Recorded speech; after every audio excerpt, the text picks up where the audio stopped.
Bonjour à toutes et à tous. Je remercie mon frère Paul de m'avoir invité à parler aujourd'hui de l'éducation catholique et traditionnelle à partir d'un ouvrage que nous avons récemment réédité aux éditions du Drapeau Blanc et qui s'intitule L'école à la maison, une institution divine.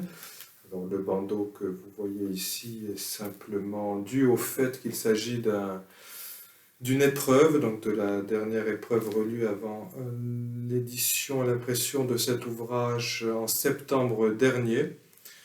L'auteur en est l'abbé Eugène Roquette, qui est un prêtre originaire de l'Aveyron, dans le sud de la France, le Midi, et qui a eu l'occasion d'habiter en région parisienne, soit en tant qu'aumônier de religieuse dans la ville même de Paris, soit en tant qu'aumônier particulier et précepteur d'une famille au château de Bonbon, aujourd'hui dans le département de la Seine-et-Marne. Il n'avait pas édité au XIXe siècle d'ouvrages sous ce titre. C'est en réalité une sélection de textes qu'il avait écrits dans deux ouvrages différents. Le premier s'intitule De la monarchie et de la République. Il avait été publié en 1875, au tout début de la Troisième République, au moment même où l'Assemblée avait voté l'amendement Vallon qui avait donné définitivement une forme républicaine à un régime qui était jusque-là, depuis la défaite de Sedan, très flou d'un point de vue juridique. Et donc ces pages ont été écrites à un moment où il était question de restaurer Henri V sur le trône de France. Et ce livre est un plaidoyer pour la monarchie et pour la monarchie la plus authentique possible, la plus traditionnelle possible, sans compromis au niveau des principes. Et l'un des chapitres de ce livre a été utilisé pour terminer ce petit volume de l'école à la maison, une institution divine, pour faire le septième et dernier chapitre de ce petit livret. Et les 6 autres chapitres de notre petit livret sur l'école à la maison et l'éducation proviennent d'un ouvrage qu'il a écrit dans les années suivantes et qu'il a publié en 1880 avec une réédition dès 1881 chez l'éditeur Pierre Tecky, qui existe encore et qui est assez connu, qui était aussi l'éditeur de Frédéric Leplay à l'origine. Et là, c'est un ouvrage qui s'appelle La famille telle que Dieu l'a faite et qui avait pour objet de montrer ce qu'était vraiment la famille dans le plan de Dieu, ce qu'est l'enseignement de l'Église catholique au sujet de la famille.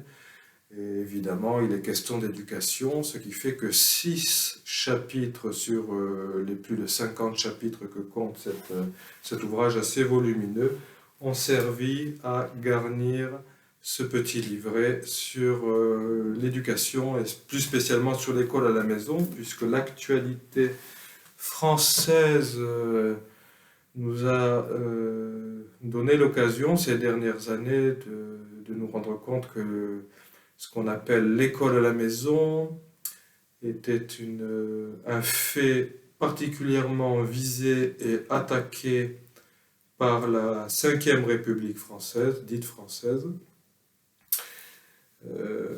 ce qui nous a poussé à éditer ce petit livre que nous avions le projet de faire paraître depuis plusieurs années. Et là, l'entrée en vigueur des législations promises par Emmanuel Macron lors de son discours des Mureaux du 2 octobre 2020 nous a poussé à faire enfin paraître cette sélection de textes en septembre dernier, donc pour la rentrée, alors que plusieurs familles en France étaient déjà particulièrement inquiétées par ce nouveau dispositif législatif qui ne se cache pas d'interdire de fait l'école à la maison, si ce n'est de droit. À ce sujet, je voudrais rappeler le précédent de l'Allemagne, que tous les livres d'histoire nous présentent comme ayant interdit l'école à la maison peu avant la Seconde Guerre mondiale, Adolf Hitler étant chancelier. En réalité, si on regarde le texte de loi, l'école à la maison n'est pas interdite en tant que telle de façon absolue, mais est soumise à une autorisation préalable des autorités académiques, ce qui est exactement la situation actuelle de la France et d'un certain nombre d'autres pays qui, sur le papier, pourraient nous paraître mieux lotis que la France. Par exemple, la Hongrie a voté la même loi que la France en 2019, à l'été 2019, donc un an avant l'annonce d'Emmanuel Macron et 3 ans avant l'entrée en vigueur de la loi promise par Emmanuel Macron à ce sujet. Mais je voudrais quand même que nous nous concentrions sur ce livre, l'abbé Roquette étant un personnage particulièrement intéressant puisqu'il est prêtre. Il vient du diocèse qui est l'un des 3 diocèses dans la deuxième moitié du XIXe siècle à pourvoir le plus grand nombre de vocations en France, le diocèse de Rodez, l'Aveyron. Donc aujourd'hui c'est un département entier. Avant la Révolution française, évidemment, il y avait plusieurs diocèses dans l'équivalent du seul diocèse de l'Aveyron. Napoléon étant passé par là, il ne reste évidemment plus que le diocèse de Rodez pour tout le département. Il est légitimiste et il présente une doctrine très traditionnelle vis-à-vis de l'éducation et de l'instruction, au sens où, comme on pourrait le dire au sujet des carlistes et des précarlistes espagnols, il vient d'une région rurale particulièrement préservée, où la Révolution n'a pas eu un effet aussi intense que dans d'autres zones. Donc il peut être le témoin de la société catholique telle qu'elle était avant la Révolution et qu'elle devrait encore l'être aujourd'hui. Il y a 7 chapitres dans ce petit livret. Les 2 premiers chapitres n'en forment comme un seul. Il s'agit de l'éducation envisagée par rapport à la famille, puisque ce sont 2 chapitres tirés de la famille telle que Dieu l'a faite. Donc le rôle des parents et de la famille dans l'éducation, ce sont les 2 premiers chapitres. Pour cette conférence, je vais donc faire ma première partie spécialement sur ces 2 chapitres. La famille, en première partie, la famille et son rôle dans l'éducation. Les chapitres qui suivent concernent l'éducation, ce qu'on appelait l'éducation publique, donc on pourrait dire l'éducation classique telle qu'elle existait dans les familles nanties à l'époque romaine, à l'époque païenne, et telle que cette éducation a rejailli à partir de la Renaissance en France et telle qu'elle a été posée en exemple par les révolutionnaires français. Cette éducation publique qui consiste à donner à l'État une place indue, totalement volée par rapport à la famille et par rapport à l'Église, et qui consiste à extraire les enfants de leur famille. Et enfin, les dernières pages de cet ouvrage, qui viennent plutôt d'un livre qui concerne la monarchie et qui est un plaidoyer pour le royalisme et une réfutation entière et totale de la notion de contrat social et de pacte, dans page empruntée à un livre paru en 1875, soit 5 années avant l'encyclique Diuturnum de Léon XIII, qui a été une condamnation solennelle et autorisée du contrat social. Ces pages-là nous montrent à quel point la famille et l'éducation en famille est importante pour restaurer une nation et correspond à une société monarchique. Donc les premières notions que nous donne l'abbé Roquette, qui est né, pour le situer un petit peu plus précisément, il est né en 1817 à Malviès, en Aveyron. Aujourd'hui, ce n'est pas une commune, c'est un simple lieu-dit, c'était la propriété de sa famille. Et il est décédé en 1898 à Paris. Il est enterré au cimetière Montparnasse, ce qui fait qu'il a traversé vraiment tout le 19e siècle. C'est un enfant de la Restauration et c'est un contemporain du cardinal Pie et d'Antoine Blanc de Saint-Bonnet. Il a vécu à peine, il a vécu plus vieux, donc il est mort plus âgé, mais les pages que nous allons étudier aujourd'hui sont écrites donc entre 1873 et 1881 et correspondent à l'apogée finalement de la carrière aussi bien de Blanc de Saint-Bonnet que de Monseigneur l'évêque de Poitiers, cardinal Pie. La base de l'éducation envisagée par l'abbé Roquette, qui ne veut se faire en tant que prêtre que le héros de l'Église catholique, c'est le mariage. Il consacre de très nombreuses pages dans son livre sur la famille telle que Dieu l'a faite, sur le mariage, sur ce qu'il est vraiment et sur le fait que le mariage civil n'est qu'une usurpation et ne fait que détourner le mot même de mariage. L'abbé Roquette, lui, veut vraiment reposer les bases telles que Dieu les a voulues, puisque le mariage est d'abord une institution naturelle et que Dieu est l'auteur de la nature, donc Dieu est l'auteur du mariage, et avec notre Seigneur Jésus-Christ, le mariage institution naturelle a été élevé au rang de sacrement, ce qui est vraiment une confirmation du plan du plan divin sur la société des hommes, puisque le mariage qui crée la famille est le fondement même de toute société humaine. Et vis-à-vis de l'éducation, l'abbé Roquette rappelle que la première fin du mariage est la procréation des enfants, et les époux ne se marient pas pour eux-mêmes, ils se marient pour remplir un office du genre humain, c'est la traduction littérale de ce que dit saint Thomas d'Aquin, hein. C'est pour remplir vraiment la fonction du genre humain, un office pour le genre humain entier, et finalement c'est pour Dieu lui-même, puisqu'il s'agit, avec le mariage chrétien, de peupler le ciel d'élus.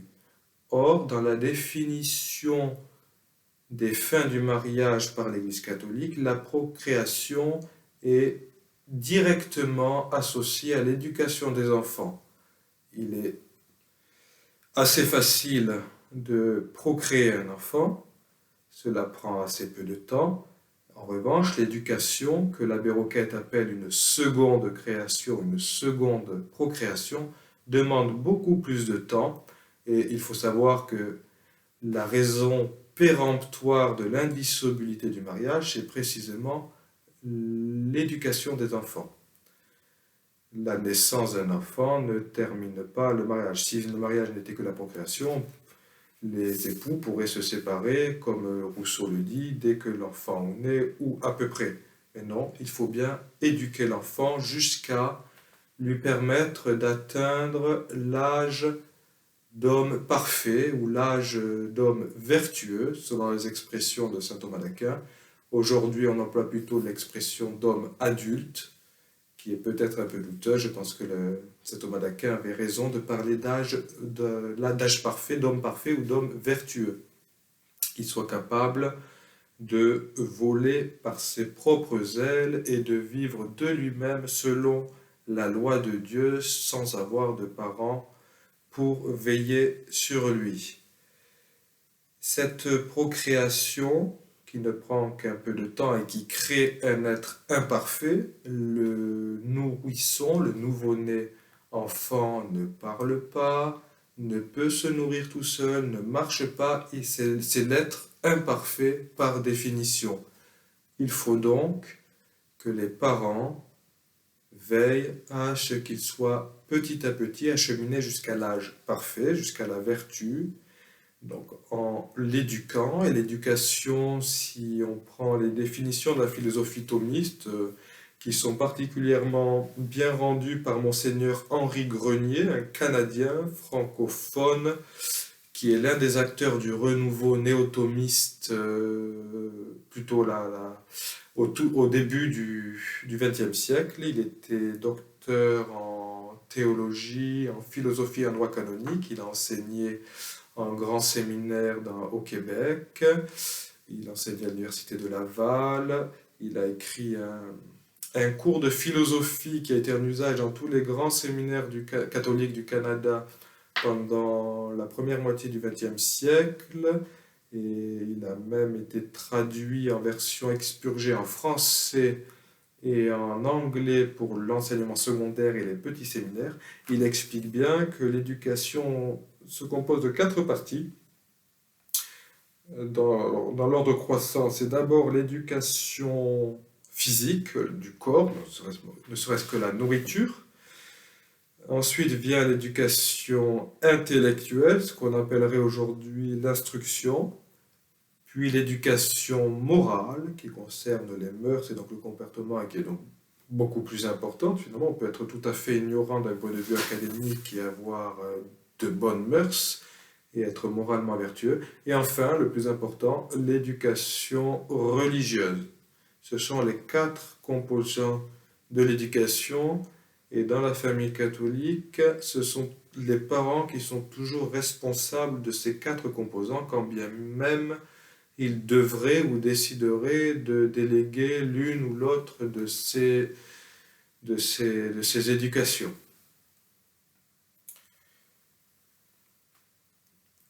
Alors, je vais citer l'abbé Roquette à ce sujet. Il explique que Dieu a voulu que les parents soient ses coopérateurs dans l'œuvre de création de nouveaux êtres humains, puisque Dieu crée l'âme et infuse l'âme dans un corps qui nécessite le bon vouloir des parents et spécialement du père pour exister.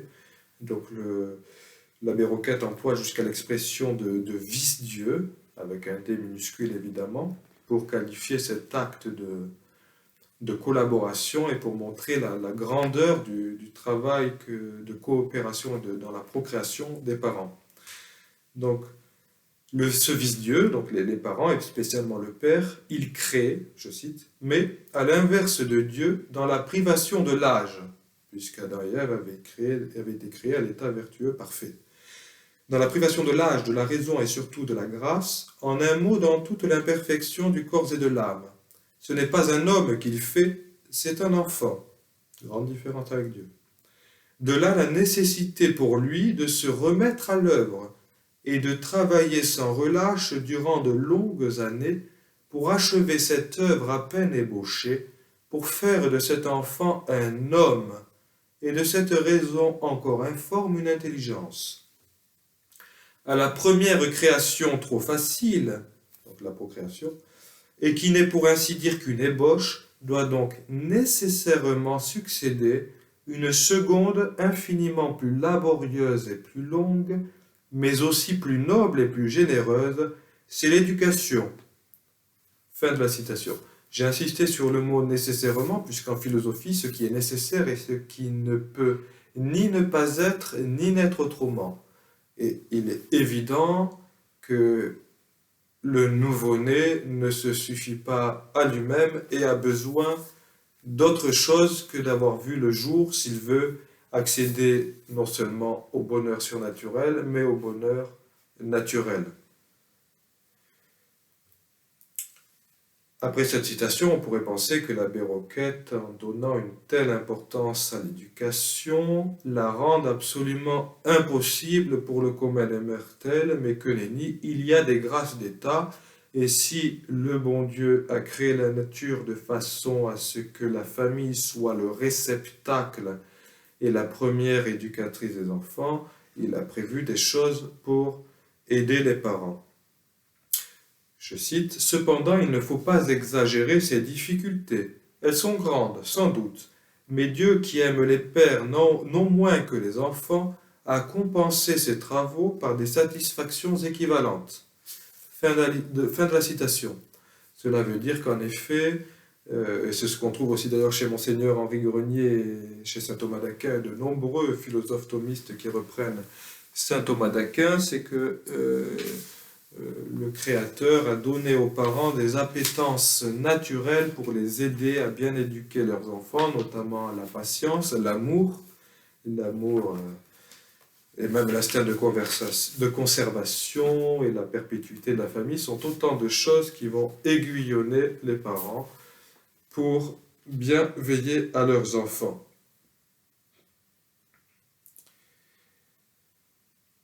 Voilà, l'abbé Roquette articule toujours, d'ailleurs comme l'Église et comme le droit canonique de 1917 sur la première fin du mariage, procréation et éducation. En soi, l'homme, même baptisé, à cause des conséquences du péché originel dont il est toujours sujet, a plutôt tendance à fuir le travail, à fuir l'effort, à fuir la douleur, c'est un fait. Mais il se trouve que précisément dans la famille, le père de famille, à chaque fois qu'il crée, je cite, à chaque fois qu'il crée, qu'il procrée, il se multiplie lui-même, il s'accroît en nombre et en puissance. Fin de la citation, ce qui correspond tout à fait au commandement divin lors de la Genèse, croissez et multipliez, ce qui appelle de facto des bénédictions jusque pour l'éducation. Et dans l'éducation, le Père représente Dieu. C'est un donné de la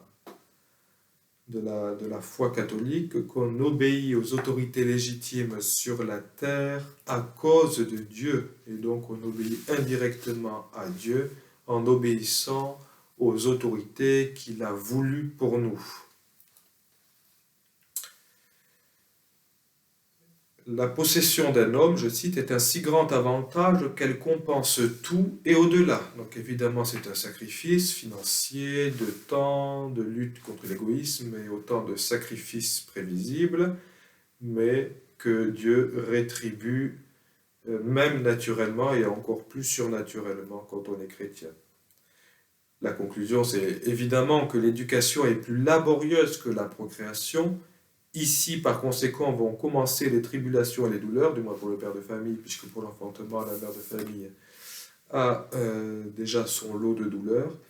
Et le début de ces tribulations et douleurs pour les pères de famille vis-à-vis de l'éducation est la cause, au moins à l'époque contemporaine, mais c'était déjà visible à l'époque moderne, de la fuite de nombreux parents, spécialement des pères de famille, qui préfèrent déserter leur foyer et leur rôle de premier éducateur, justement pour éviter ces tribulations et les douleurs de l'éducation. L'abbé Roquette parle au sujet de l'éducation d'un enfantement nouveau, une seconde maternité. Donc évidemment, c'est quelque chose qui a son lot de difficultés, qui n'est pas si facile qu'on pourrait le croire dans l'état actuel de l'homme, mais qui est aidé par les grâces divines. Et l'abbé Roquette, à ce sujet, fait une distinction entre le rôle de la mère et le rôle du père. La mère est bien sûr la première intervenante.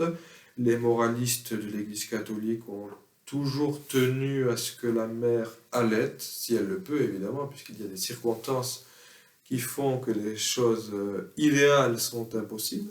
Mais normalement, la mère, dans l'idéal, doit allaiter, comme c'était le cas à l'époque de notre Seigneur Jésus-Christ chez les Hébreux. Et la mère est aussi celle qui donne la première éducation sur ses genoux. Et l'abbé Roquette emploie l'expression d'école maternelle dans un sens tout à fait différent de celui qu'on lui donne couramment de nos jours, de structure pour les enfants de 3 à 6 ans. Non, là, chez l'abbé Roquette, l'école maternelle, c'est les genoux de la mère. Le premier catéchisme de l'enfant est donc cette institutrice incomparable, pour reprendre le mot de l'abbé Roquette, cette institutrice incomparable préparée d'avance pour cet enfant par Dieu. Et il parle à ce sujet, c'est celui qui a fait les époux, celui qui a fait le père, la mère, car en faisant la mère, il a fait en même temps l'institutrice. Et il a été aussi à l'aise, aussi infaillible dans ce second travail que dans le premier. Donc les premières années de l'éducation de l'enfant sont spécialement consacrées à la mère, ce qui ne veut pas dire que le père n'ait pas un rôle tout particulier, mais il est évident que dans la suite de l'éducation, le père, qui est le détenteur de l'autorité sur la famille, qui est comme le monarque, le roi dans sa famille, a le premier rôle à jouer en matière dans l'éducation. Et il y a quand même une importante différence entre le temps de l'abbé Roquette et le nôtre, c'est que l'abbé Eugène Roquette peut se permettre de prendre en guise de référence et d'exemple des faits très courants à son époque, donc encore en 1875-1880, surtout dans un département comme l'Aveyron. L'école à la maison est évidemment la norme absolue et générale.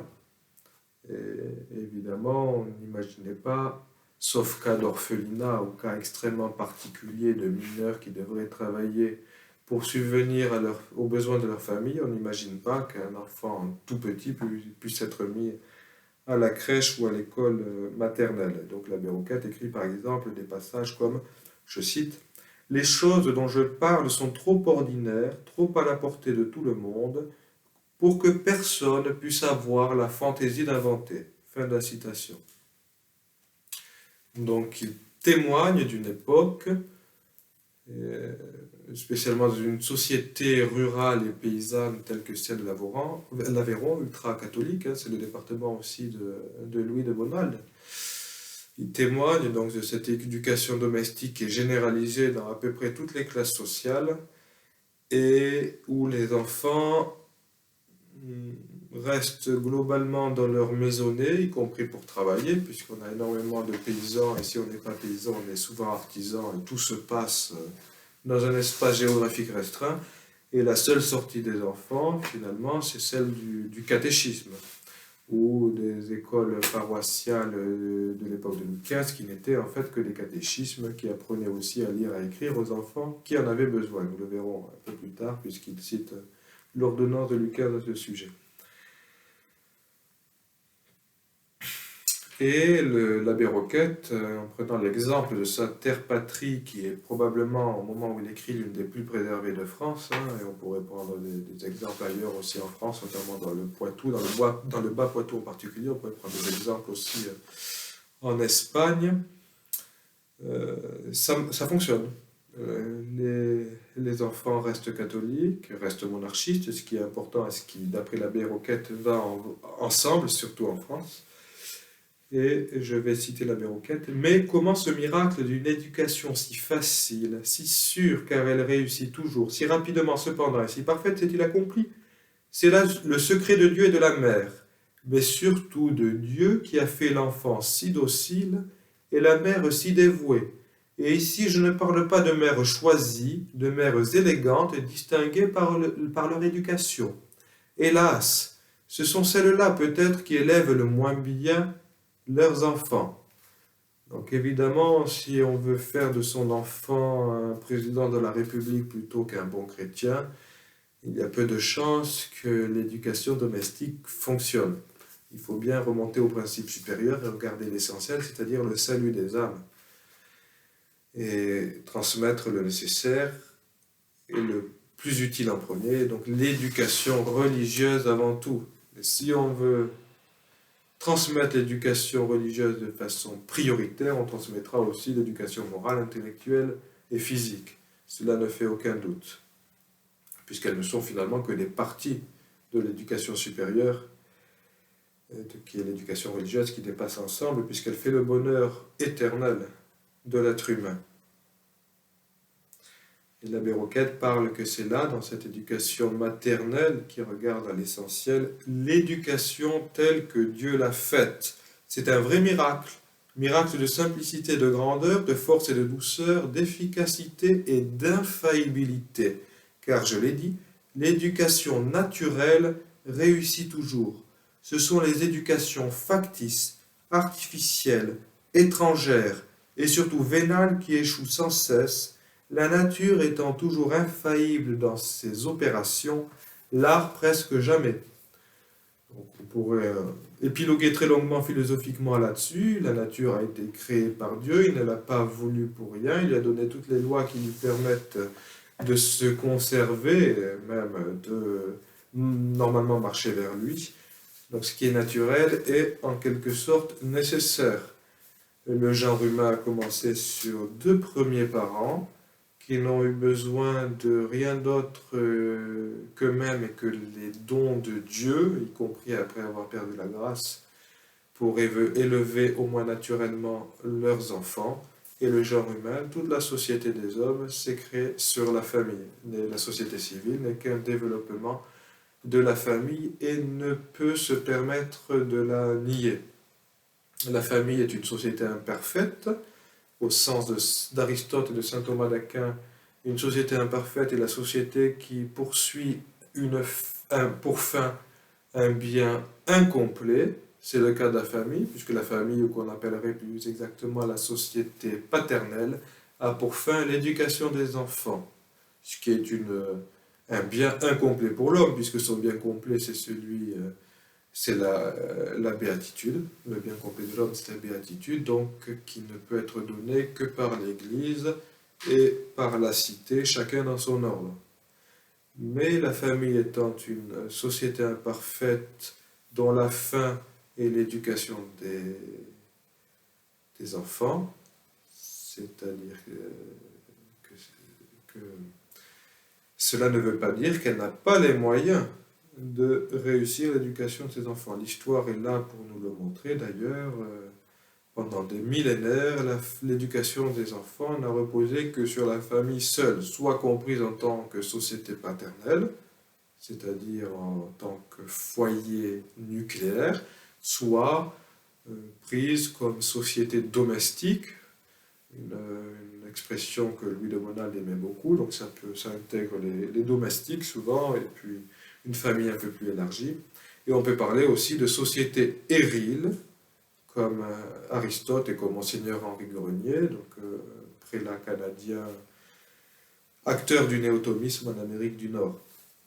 Mais la famille a vraiment tous les moyens suffisants et nécessaires pour éduquer les enfants, comme la société des époux, le mariage avait tous les moyens nécessaires en lui-même pour procréer les enfants. Ça, c'est une certitude. Il faut aussi rappeler que l'abbé Roquette écrit à un moment, juste après la Commune de Paris, qui a initié les premières persécutions de la Troisième République, si l'on peut dire, même si la Troisième République l'a écrasé dans le sang. La Commune de Paris a inauguré les premières mesures de la Troisième République contre les congrégations et contre l'enseignement religieux. Donc l'abbé Roquette écrit à un moment donné où la laïcisation des écoles a déjà été intentée et où elle revient sur le tapis. Alors, quand il publie en 1880 et réédite en 1881, c'est le début des lois Ferry qui commence en 1879. Souvent on donne la date de 1880, mais en réalité c'est 1879 pour la réforme des écoles normales, notamment pour les écoles normales d'institutrices, pour les futures écoles primaires de filles. Et en 1880, c'est la loi Camille C sur la création du système d'enseignement public secondaire pour les filles. Il n'existait que pour les garçons jusqu'à ce moment-là. Et à côté de cette loi, tout est déjà annoncé. On sait très bien que l'enseignement laïque obligatoire et gratuit, soi-disant gratuit, arrive. Déjà en 1873, Antoine Blanc de Saint-Bonnet parlait de l'obligation scolaire à venir parce que c'était dans la rhétorique. Ça vient directement des loges, l'opinion y a été travaillée, les grands acteurs présents sur le terrain du côté républicain, y compris du côté des républicains opportunistes, parlaient de ces choses-là pour travailler l'opinion.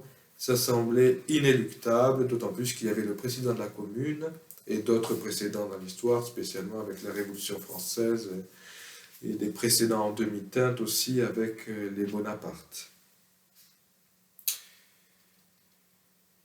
Pour revenir, donc où nous en étions tout à l'heure sur l'école maternelle, sur les genoux de la mère qui constitue la première école et première éducation de l'enfant, l'abbé Roquette écrit que le père intervient ensuite pour consolider ce que la mère a si excellemment ébauché. Le père représente l'autorité dans la famille, il est le monarque dans sa famille, donc c'est sur lui, sur ses épaules, que repose la responsabilité de l'éducation des enfants. Même s'il les met à l'école, quelle que soit l'école d'ailleurs, bonne ou mauvaise, quoi qu'il puisse arriver aux enfants dans une école où les parents inscrivent l'enfant, c'est le père qui devra rendre des comptes, malgré tout.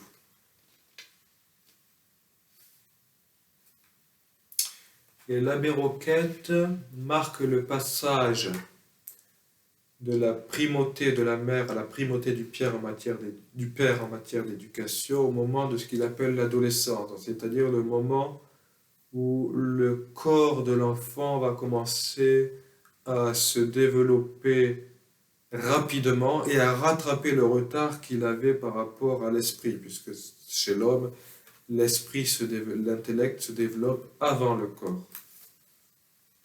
Évidemment, cette notion d'adolescence, c'est à prendre dans un sens purement physiologique, et non pas au sens moderne d'âge ingrat, d'âge bête ou autre. Non, c'est simplement un âge où le corps, justement, va rattraper le retard qu'il avait pu prendre sur l'esprit et marcher à grande vitesse vers le corps de l'adulte. Il faut savoir que dans l'Antiquité romaine, le terme adolescent était utilisé pour désigner une classe d'âge qui allait grosso modo de 14 à 30 ans.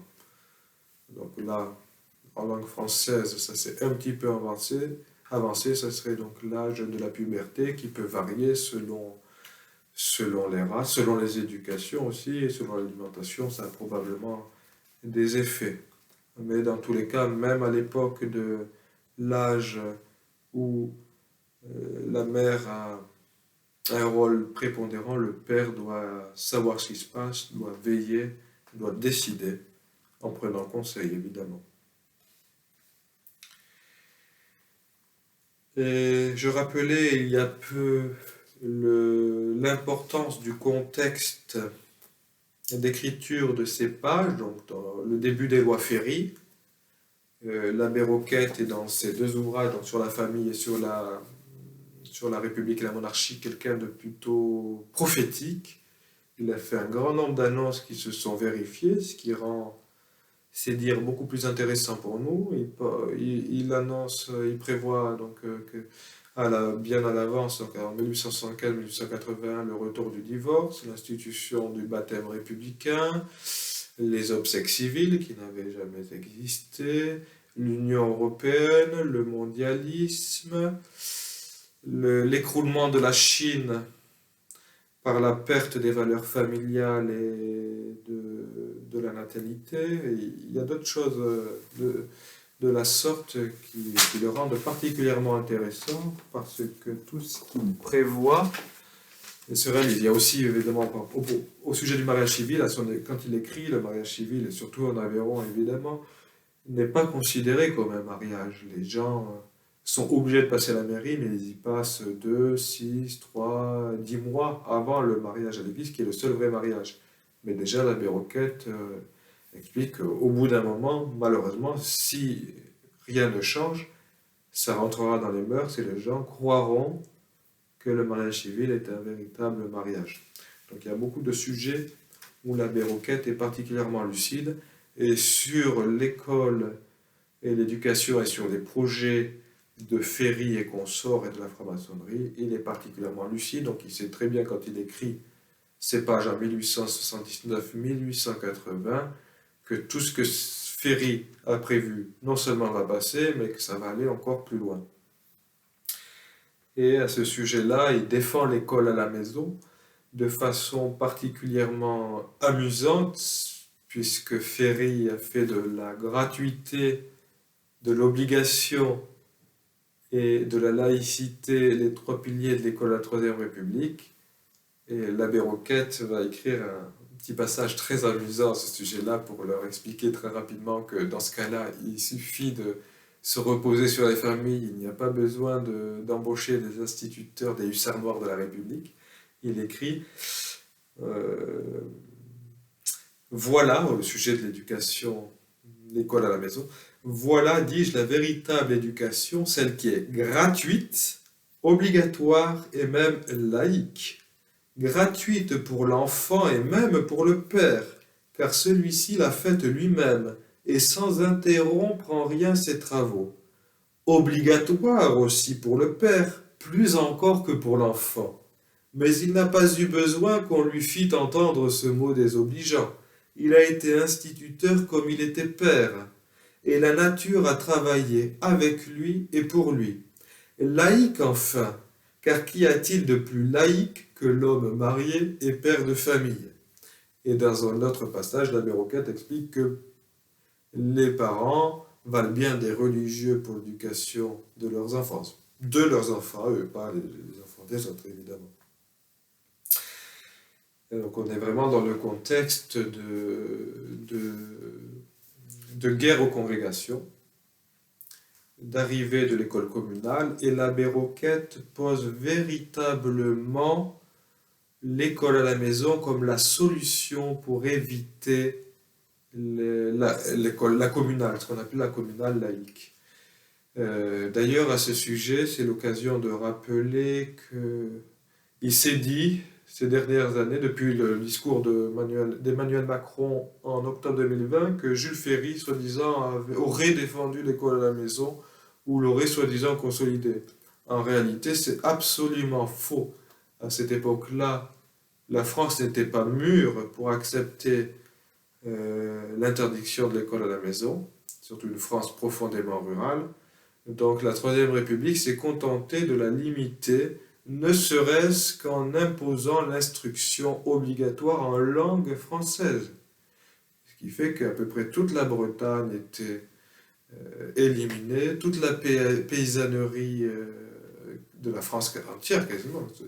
Les trois quarts, la paysannerie des trois quarts de la France, donc l'archi-majorité de la population française ne pouvait plus faire l'école à la maison puisque la plupart des foyers parlaient patois à la maison, quand ce n'était pas carrément le breton, des dialectes basques, catalans, alsaciens ou autres. Mais même, et notamment dans l'Aveyron, c'était un patois languedocien qui n'était pas toléré par les lois Ferry. Donc il y a en réalité déjà une lutte contre l'école à la maison à l'époque de Ferry, même si dans la loi on peut avoir l'impression qu'il reconnaissait l'instruction à domicile comme étant quelque chose de viable. C'est absolument faux, et d'ailleurs on a aussi des rapports d'inspecteurs sous la Troisième République après les lois Ferry qui arrivent dans des villages de la Bretagne bretonnante et qui tombent sur ce qu'on appelait à l'époque des écoles clandestines, donc c'est-à-dire une espèce d'école à la maison mais avec plusieurs familles qui se groupaient autour d'une vieille dame qui leur apprenait le catéchisme en langue bretonne. Évidemment, les inspecteurs du ministère de l'Instruction publique n'appréciaient pas ce genre de choses et ça a disparu par force.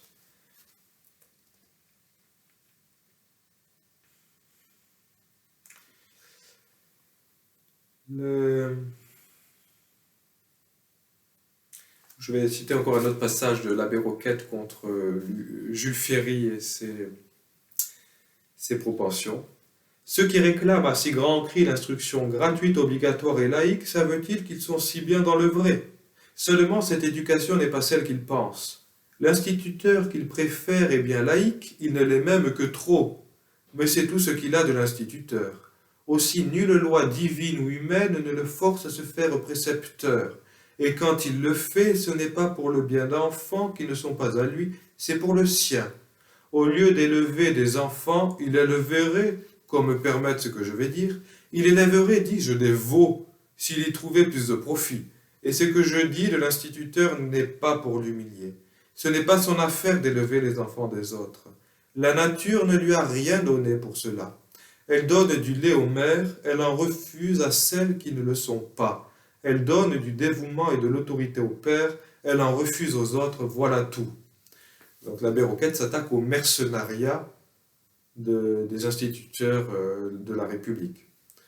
Ils n'ont aucun mandat, ni naturel ni surnaturel, pour éduquer les enfants, sachant que l'abbé Roquette lui-même a été précepteur en tant que prêtre dans des familles. Il a donc un mandat à la fois surnaturel et à la fois une délégation expresse des parents, chez qui il élevait les enfants en Seine-et-Marne. L'abbé Roquette aussi n'est pas très psychologisant, puisqu'on a beaucoup de traités d'éducation à partir du début du XXe siècle au moins qui pêchent par excès de psychologisme et de pédagogisme. L'abbé Roquette n'est pas à ce niveau-là, il reste au niveau des principes, mais il rappelle les principes qu'il faut, c'est que l'enfant d'abord imite, donc il faut que les parents soient irréprochables. Les parents ou leurs délégués soient absolument irréprochables pour que l'enfant se calque sur leur modèle.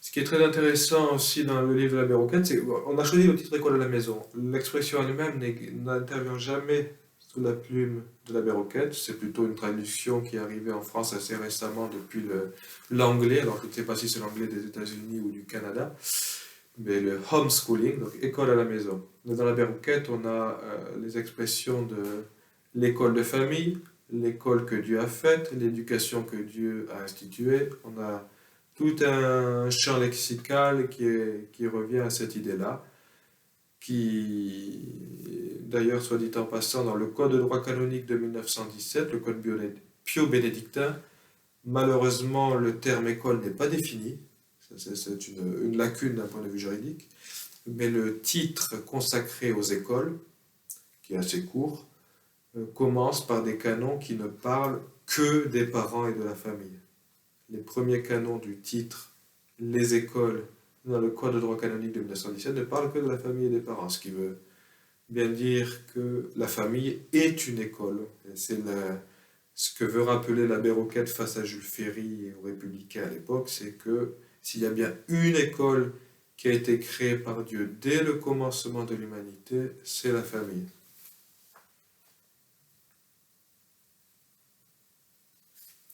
Et l'abbé Roquette, évidemment, articule l'éducation de famille avec celle qui est donnée par l'Église. Je vais citer. Pour développer le corps de l'enfant, il faut le nourrir. Pour développer son esprit, il faut l'instruire. Pour développer la grâce qu'il a reçue dans le baptême, il faut le former à une vie chrétienne, lui faire pratiquer les commandements de Dieu et de l'Église. Et je viens de montrer avec quelle facilité, quelle sûreté, ce développement se fait dans la famille sans effort, sans frais, par le travail à peine visible du père et de la mère au milieu des frères et des sœurs, ce qui fait une éducation intégrale qui ne dispense pas du catéchisme. Et d'ailleurs, même si l'Église donne un rôle particulièrement éminent aux parents pour l'instruction religieuse des enfants, Monseigneur Henri Grenier, qui se fait le traducteur de saint Thomas d'Aquin pour les temps contemporains, parle des parents comme étant les mandataires de l'Église en matière d'éducation religieuse. Mais les parents eux-mêmes tiennent un catéchisme et une doctrine religieuse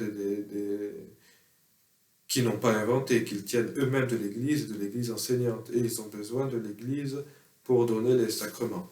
Donc il y a une véritable collaboration qui se fait à ce niveau-là. C'est un fait essentiel. Ce qui permet à l'abbé Roquette de conclure cette partie-là en disant « La famille, voilà donc l'école naturelle de l'enfant, l'école providentielle, divine, nécessaire, obligatoire. Le moule, il doit recevoir l'empreinte et se former. Toute autre école est arbitraire, factice, artificielle. C'est élever un enfant au biberon quand les mamelles de la mère sont gonflées de lait. C'est jouer sa vie morale, je veux dire son éducation. Et l'éducation comprend, on vient de le voir, le corps, l'esprit et l'âme. Et si la pratique nous montre que la plupart des enfants élevés au biberon périssent de corps, cette même pratique nous montre bien mieux encore que la plupart des enfants élevés artificiellement hors de la maison paternelle périssent de corps, d'esprit et d'âme, c'est-à-dire perdent la santé, les principes et la grâce. D'où vient en effet notre triste, notre lamentable état social, sinon du lamentable état moral de nos classes dirigeantes et par celles-ci de nos classes dirigées. Et d'où vient cet état des classes dirigeantes, sinon des éducations exotiques, artificielles, mercenaires? C'est le biberon au lieu du sein maternel. C'est l'éducation inventée par l'homme substituée à l'éducation inventée par Dieu. Ces jeunes âmes reçoivent une fausse nourriture et trop souvent un véritable poison au lieu de nourriture. Comment pourraient-elles vivre? Elles périssent donc et les parents étonnés s'écrient en voyant des enfants qui n'ont plus la candeur, la simplicité, la grâce, la docilité de l'enfance, mais bien la hardiesse, l'arrogance précoce de l'homme manqué. Il n'y a plus d'enfants. Cela est vrai, mais pourquoi? Parce que depuis longtemps, il n'y a plus de père, plus de parents. C'est un point important parce que l'abbé Roquette donne à l'Église un rôle exceptionnel en matière d'éducation, un droit qui peut s'étendre à toute l'éducation des enfants, y compris le corps, y compris l'éducation physique. On le voit notamment avec le développement des orphelinats qui s'occupent même de la nourriture pour le corps des enfants. Mais il faut faire attention à ce que le plan divin ne soit pas parasité. L'abbé Roquette voit un grave problème si tous les enfants d'une famille se retrouvent à l'extérieur de la famille, justement dans une structure scolaire la plus grande partie de leur temps. Et ce, quels que soient les milieux. Ce problème-là se pose à plusieurs niveaux. Il y a déjà la négation des classes sociales voulues par Dieu, puisque dans l'école, on pourrait retrouver en même temps des fils de paysans, d'artisans, de bourgeois, de nobles, même de rois, éventuellement. Parce on n'a jamais vu un prince de sang et un dauphin dans un collège. Le collège est une république miniature. Ce qui crée une égalité de fait qui gêne beaucoup l'abbé Roquette. Et pour la famille elle-même, le fait que tous les enfants aillent dans une école en dehors de la famille pose problème à deux niveaux. Le premier niveau, c'est la suspension et la suppression de facto de la famille. Si les enfants ne sont plus là, il ne reste plus que la société des époux. La plupart du temps, le père va aller travailler ailleurs, la mère aussi, donc finalement, de facto, il n'y a plus de famille, il y a au moins une suspension de famille dans le temps, et on sait très bien que c'est l'une des priorités du démon, premièrement, et de la franc-maçonnerie qui fait son travail de supprimer la famille, et si on ne peut pas supprimer la famille totalement, l'idéal, c'est de la suspendre, au moins de fait. Donc ça, c'est le premier problème si tous les enfants disparaissent du foyer. Et puis les parents vont suivre derrière, évidemment. Et le deuxième problème, c'est qu'il n'y aura plus de différence entre les enfants eux-mêmes. L'abbé Roquette, à ce sujet-là, pointe du doigt un problème dont nous souffrons particulièrement aujourd'hui, c'est celui de l'anachronisme et de l'assimilation. Aujourd'hui, quand on parle d'école, on pense au modèle en fait napoléonien. Je pense que c'est le terme le plus adapté. On pourrait aussi dire révolutionnaire, maçonnique ou Troisième République, mais en fait c'est le modèle napoléonien tel qu'il est posé par ce moyen terme en fait qui est très révolutionnaire et qui sert à conserver les acquis de la révolution. Donc on pense à ce modèle-là et absolument pas à la famille.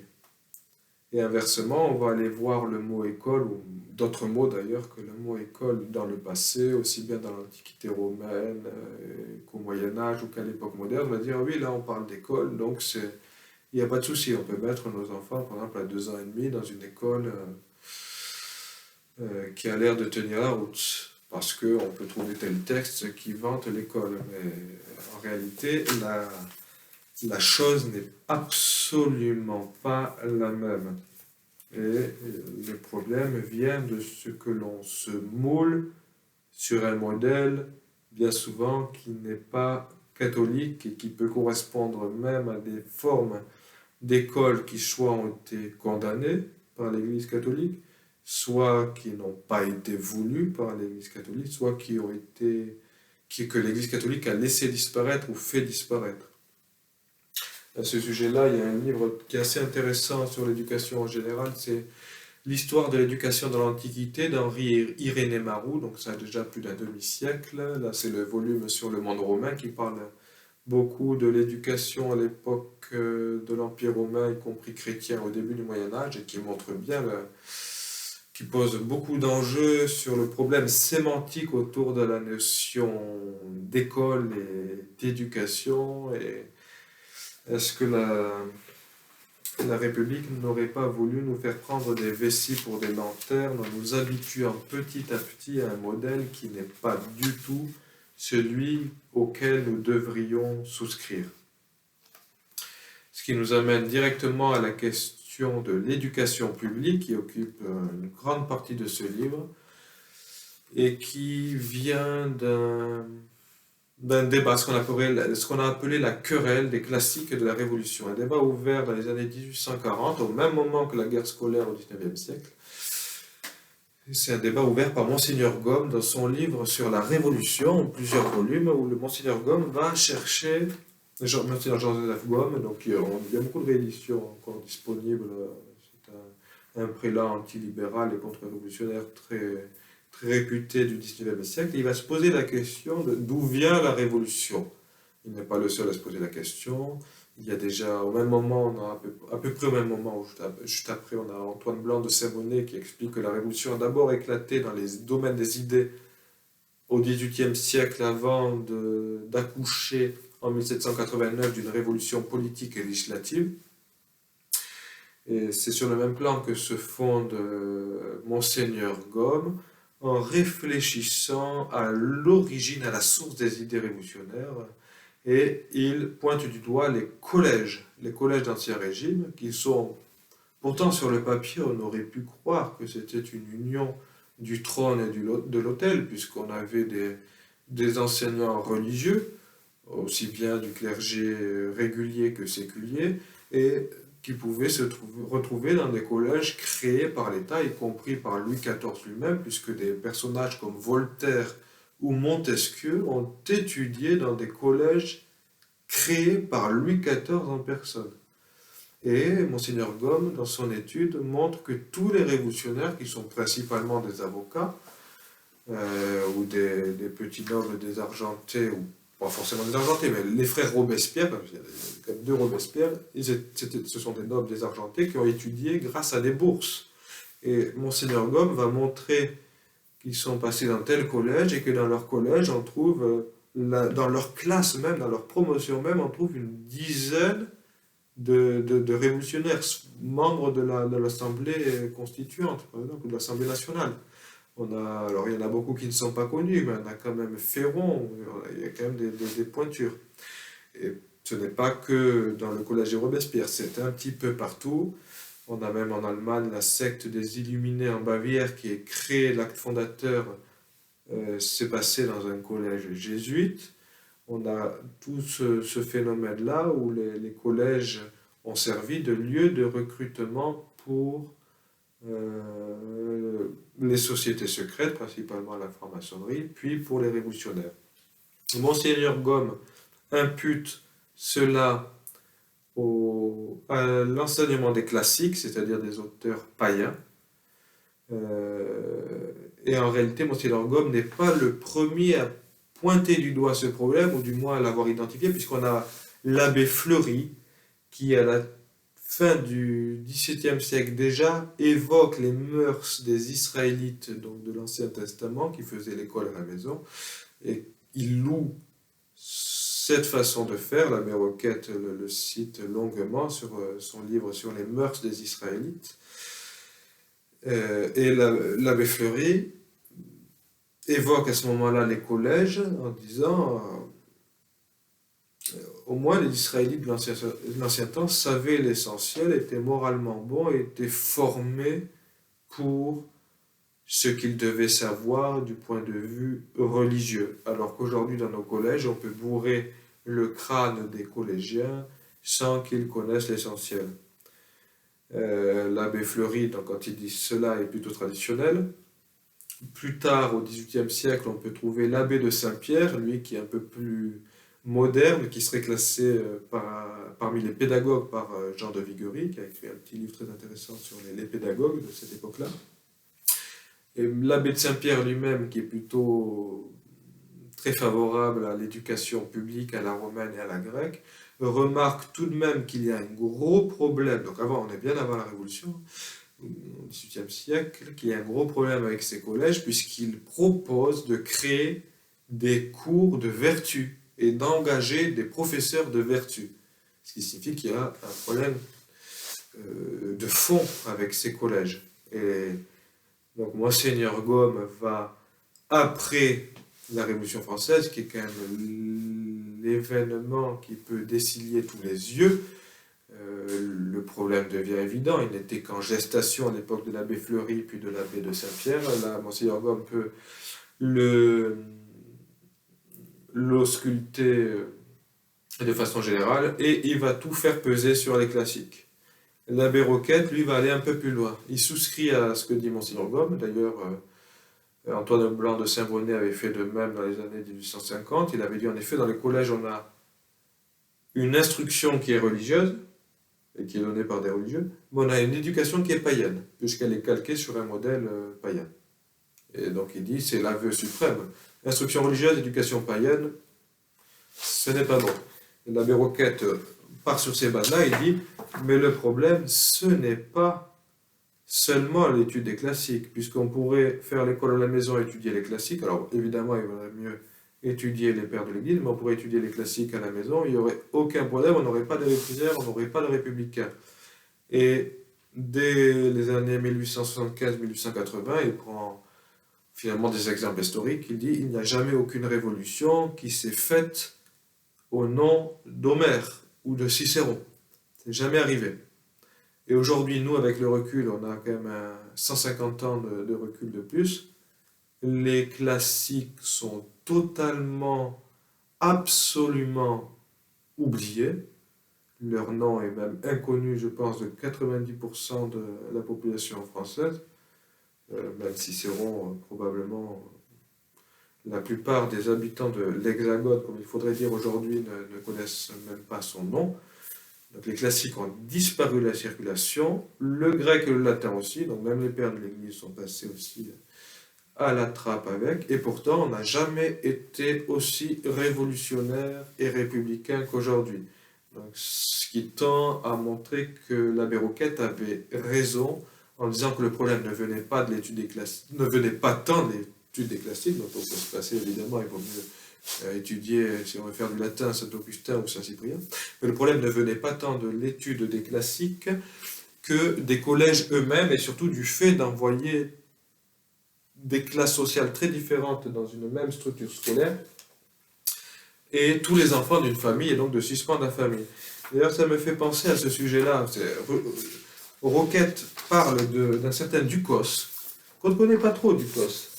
Alors que c'est un personnage très important. Donc c'est un révolutionnaire, c'est l'un des conventionnels qui réussit à sauver sa tête.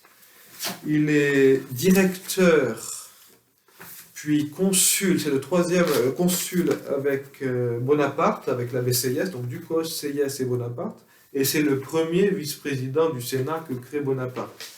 Et il se trouve que lorsque la Convention nationale crée le 20 décembre 1792 l'instruction obligatoire, à laquelle a été soumis d'ailleurs le curé d'Ars, et Napoléon finalement va revenir un petit peu en arrière puisqu'il va revenir sur cette scolarité obligatoire.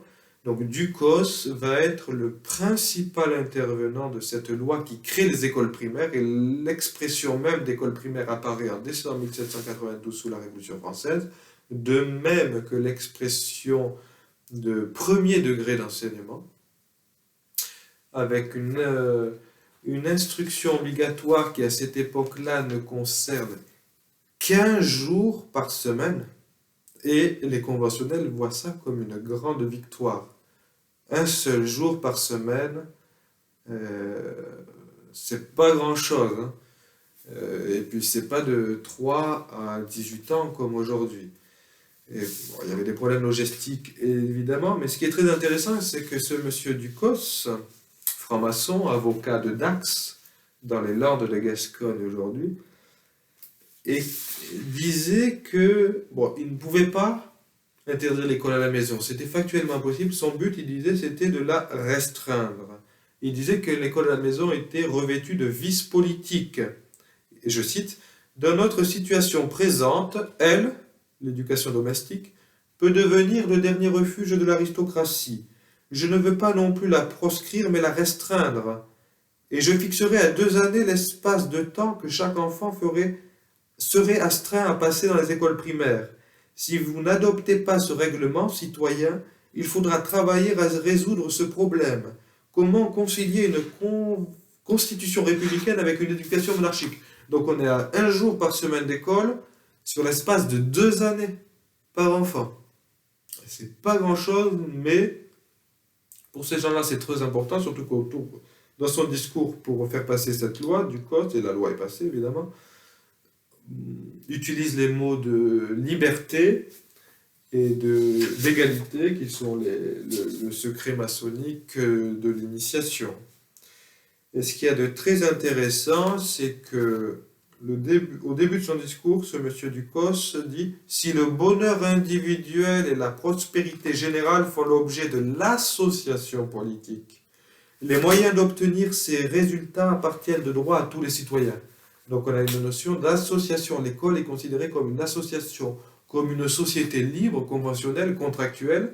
Il cite Jean-Jacques Rousseau, il y a un autre orateur qui va dans le même sens que lui, qui cite Jean-Jacques Rousseau. On est vraiment sur le contrat social appliqué à l'éducation pour ce qui est de l'école extra-familiale, et spécialement de l'école républicaine, puisqu'il y a quand même eu des débats. À cette époque-là, il y a encore des conventionnels qui voudraient que l'on confie l'éducation à des religieux, donc soit aux prêtres assermentés, puisqu'on a dit la constitution civile du clergé est déjà là depuis plus d'1 an, soit aux frères des écoles chrétiennes qui sont surnommés les ignorantins. Donc évidemment, on n'a pas voulu de ça, puisque tant qu'à faire, si on doit enlever les enfants de leur famille, autant les mettre chez des instituteurs particulièrement républicains.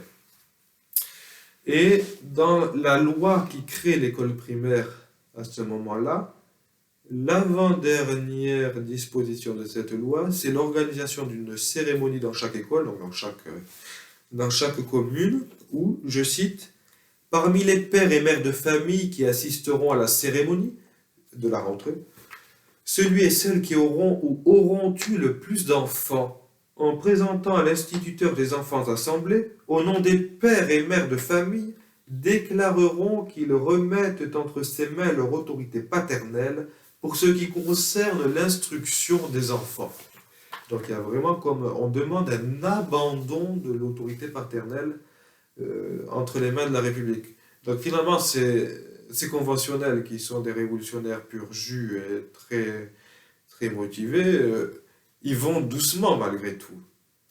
Parce qu'on voit bien qu'on part d'une société française qui est encore rurale, très traditionnelle. Et dans cette cérémonie, c'est qu'un seul père de famille, celui qui a le plus d'enfants, ou qui est présumé avoir ou avoir eu le plus d'enfants. Parce que si c'était tous, ils savaient très bien que beaucoup ne marcheraient pas. Donc il y a même de la prudence là-dedans, mais du point de vue de la signification, ça montre bien que la société française dans son ensemble était quand même relativement saine à ce moment-là. Et l'abbé Roquette, évidemment, s'inscrit en faux contre cette prétention de la République à s'arroger les citoyens.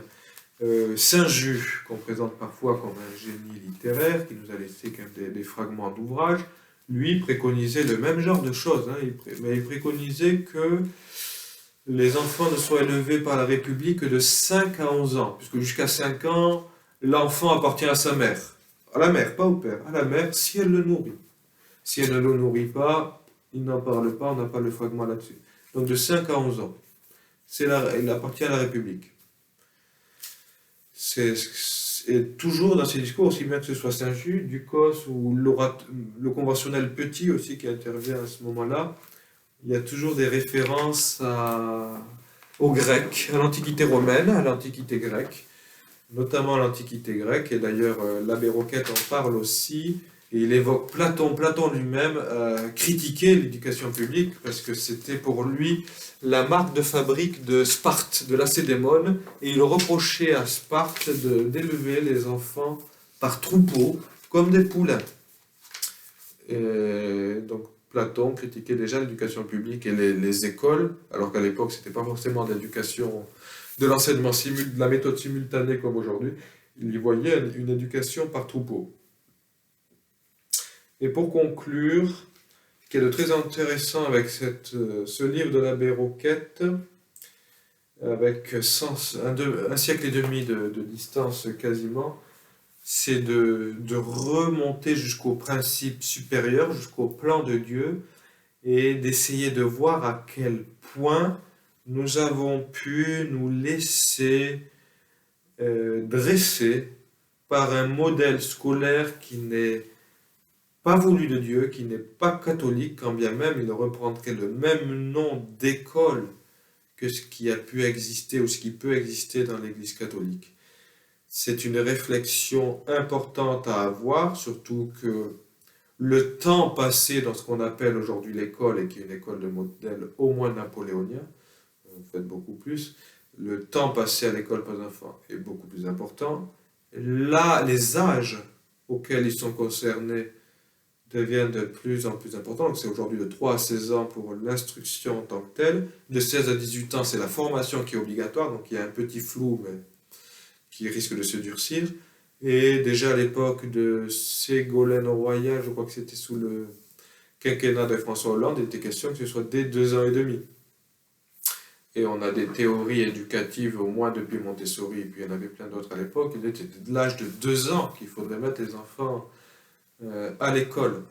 Donc il y a quand même un problème à ce niveau-là, surtout que les choses se font petit à petit, donc on s'accoutume sans le savoir, on s'habitue aux choses, donc aujourd'hui ça peut choquer certains milieux de devoir obligatoirement mettre ses enfants à l'école à 3 ans, ou 2 ans, 3/4 selon le mois de naissance, mais il faut être lucide et bien se dire que dans 10 ans, ça paraîtra normal à beaucoup de gens, et que déjà actuellement, ça prélude à une séparation des enfants de la famille de plus en plus précoce par la crèche.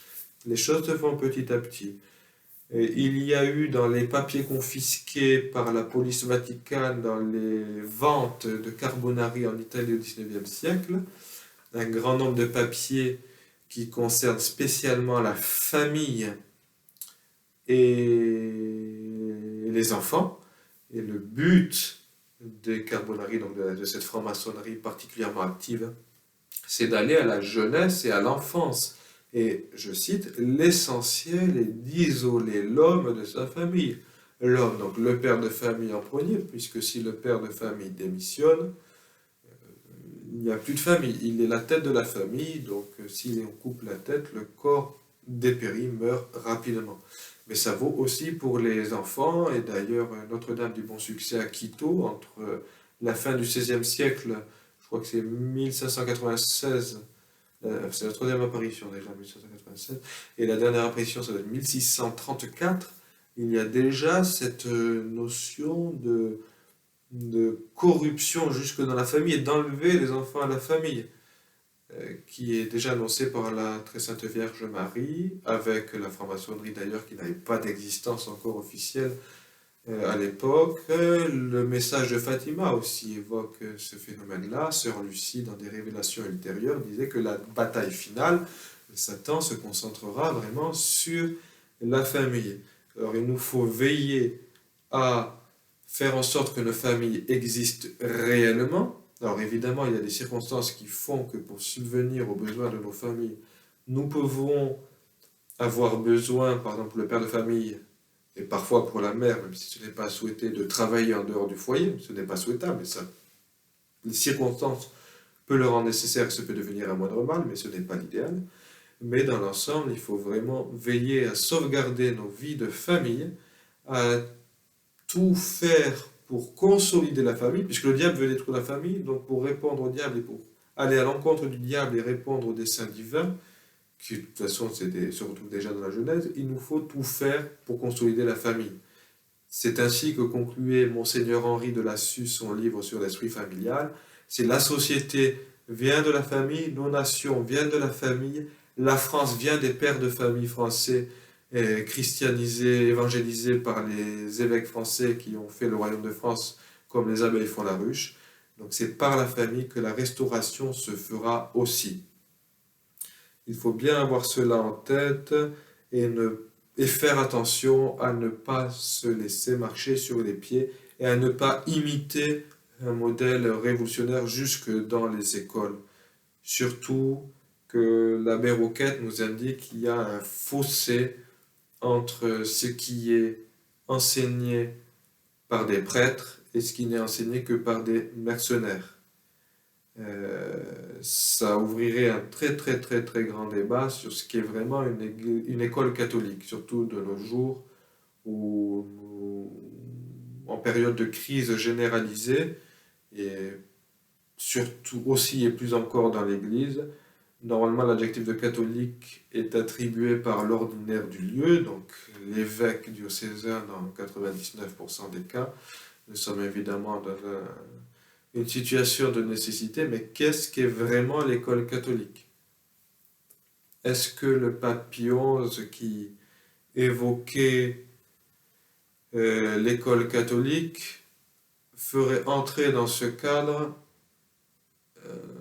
le cas d'un établissement auquel les parents seraient obligés de mettre un enfant de 2 ans, 3 quarts?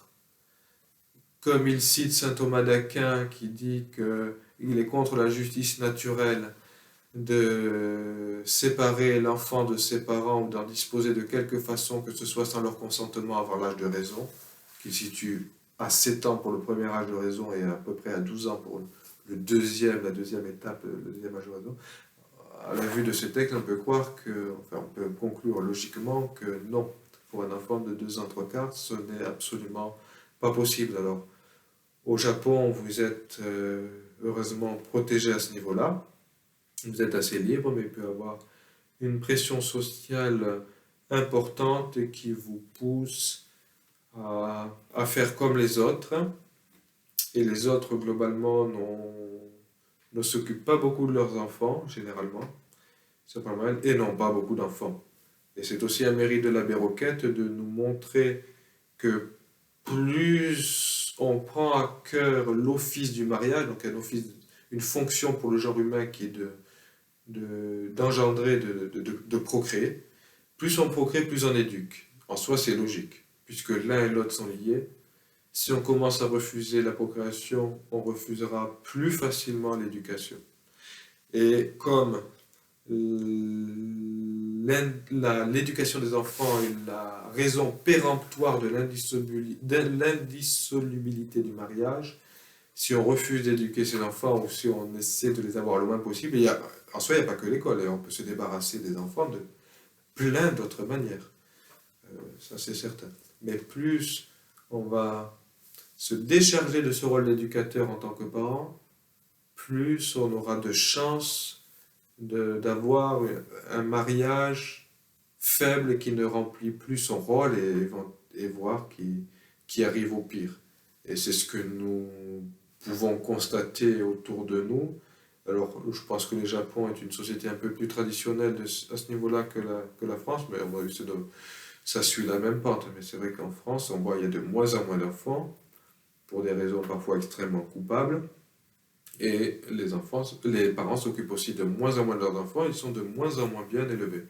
Donc, finalement, tout ce qu'avait prévu et pressenti l'abbé Roquette au niveau des principes, et qui n'était qu'en germe qu'à son époque, il pouvait éventuellement le voir à Paris, encore, c'était vraiment anecdotique, mais tout, absolument tout s'est vérifié, et ça risque de continuer. Et il nous indique, lui, vraiment l'école à la maison, adossé au sacrement. À l'époque, évidemment, il n'y avait pas de crise de l'Église, quoique dans l'un de ses 2 livres, il évoque cette possibilité-là, puisqu'il sait que les francs-maçons, même s'il n'en parle pas beaucoup, enfin, on comprend qu'il voit bien que l'Église doit être la principale cible de l'ennemi. l'ennemi y avait déjà un peu réussi avec la réforme protestante qui avait détaché une grande partie de la chrétienté de la vérité catholique. Mais donc l'école à la maison est vraiment le remède pour rectifier le tir en s'adossant à l'Église catholique, aux prêtres, et en gardant toujours l'espérance, puisque l'abbé Roquette, alors qu'à cette époque il y avait beaucoup, je pense, et spécialement en avant, il y avait beaucoup de familles qui tenaient la route, et très très très très bien la route, et il dit que la France pourrait survivre avec une seule famille, puisque le genre humain a commencé avec Adam et Ève, donc la France elle-même, une famille pourrait recréer ou continuer la nation, donc il faut essayer de faire le mieux de notre côté.